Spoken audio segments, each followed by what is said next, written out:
What's up, YouTube family? Gerald Greenlee here with Clean and Green Lawn Service in beautiful South Georgia. Hey, hope y'all having a great day.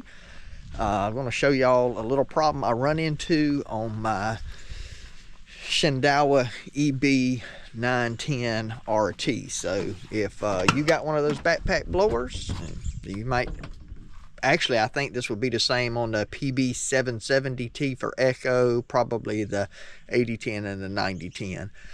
And they might use that same stuff on some of the other ones. So anyway, just hang with me here a minute and I'm going to show you what we got. All right, so I put this thing in the shop probably about a year ago. Now, it was back in the summer and it wouldn't start. I couldn't get it to start, and they had to replace something on it. But I got it back and it worked a couple of times and then it quit. And Ace was messing with it. He said, man, there's something with the switch in there. He said, I can feel it. Something don't feel right. And so I never took it back to the shop because this is backpack blower. We don't use this unless we're trying to move leaves or something and blow off. Like we do use it at the college to blow off big parking lots, but it's not an everyday use thing. So I really just hadn't messed with it. So I finally got my table in here in the shop with my tools and all that. So I said, hey, I'm going to work on this thing and see if I can figure out what's going on. So here's the deal. This right here, when you push up on all of your Echoes and your Shindaiwas, when you push this up, it turns it off. Now watch that. Did you see that switch click right there when I did that? All right, the problem is when I try to put it back in run mode, it's not engaging that switch. It's pushing it part of the way, but it's not pushing it all the way down. And then once that gets past it,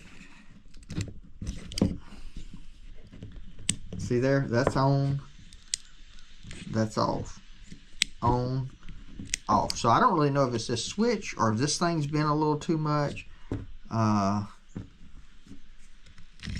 supposed to be in there, I think. So I really don't know what the deal is. So I got online looking at this part thinking that part might be bad, and here's what I found out. Same one is used on the 770. See, like I said, that whole handle thing's about the same. Hear it clicking? This 770 is locked up, and so I just kept it for parts. And so I'm about to pull it down, take that handle off, and check the piece in it because it's the exact same part number. And we're gonna see what happens. So I'm gonna see if I can show you here. Hear that? Hear that?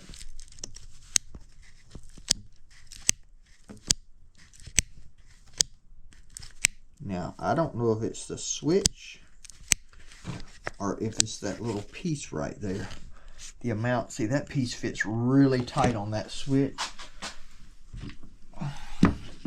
and this piece does not.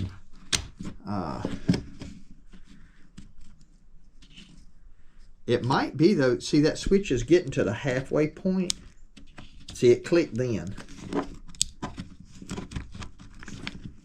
And sometimes Ace would play around with it. He was the only guy that worked for me that could ever get this thing to crank.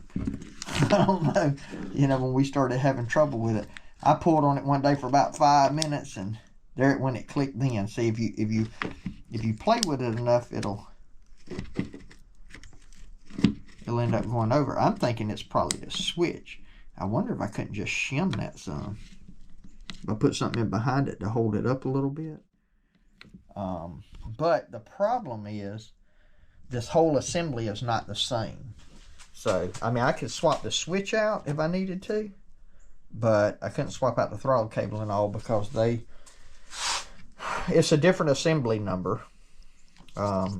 Now, I could take it down in here and barrel connect it back together or something. So, I don't know. I'm going to play with it here a minute and see what I find out. Yeah, so there's definitely a difference in the switch. See how you can put this switch at halfway and it kind of goes back the other way? You got to really get it all the way over for it to do it. This switch here, if you get it about halfway, it'll just go. I mean, you can't even make it stop in the middle. So I'm thinking it is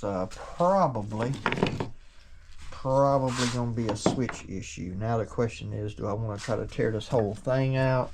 I don't even know where that goes to. I don't have a soldering gun.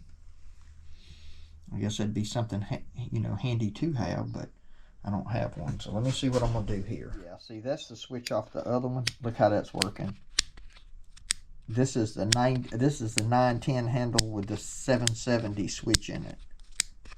Works perfect. All right, so since I have it figured out what's going on, I think what I'm gonna do, rather than, I think I'm just gonna get me a little old soldering gun. Doesn't cost much. I'm thinking what I'm gonna do is just buy me a, maybe just buy me a solder gun, and then that way I can just take this switch off and put it in here. Now, as far as I could tell, Echo did not offer, or Shindaiwa did not offer just a, they did not offer just a switch. You had to get that whole assembly. I don't know if you can get it aftermarket somewhere, but I don't want to buy, I don't want to buy this whole assembly, because it was throttle cable, shut off switch, and all. It was like $40, and I'm thinking, what I need that for, you know? So I think I'm gonna see if I think I'm gonna get me a solder gun, which I'm sure I know somebody's got a solder gun. Some of my subscribers that live around here that watch this, somebody probably say, hey man, I got a solder gun. But there, if I had some solder, I could probably heat it up with a lighter enough to make, you know, that there work. But that's just one of those things that never hurts to have one. So I think I'll just pick me one up, because I don't, like I said, I don't need it right now. So anyway, but if you're having trouble with it not starting, and that switch doesn't sound like it's clicking, check it out. Could be that. I don't know if that's a common problem or not, or if it's just a, you know, just a problem that I had, but it's definitely an issue for me. So there you go. All right, I just hopped on Amazon, ordered the soldering gun. So when we get it in, we'll do that real quick, and I'll give y'all an update on that. Anyway, just a quick video, just to share that in case somebody run into that issue. Maybe it'll help somebody out. So hey, appreciate you taking time to watch it. My prayer for you is always the same, that the Lord might richly bless you, and that you might see all of your blessings as from Him. Hope you have a great day.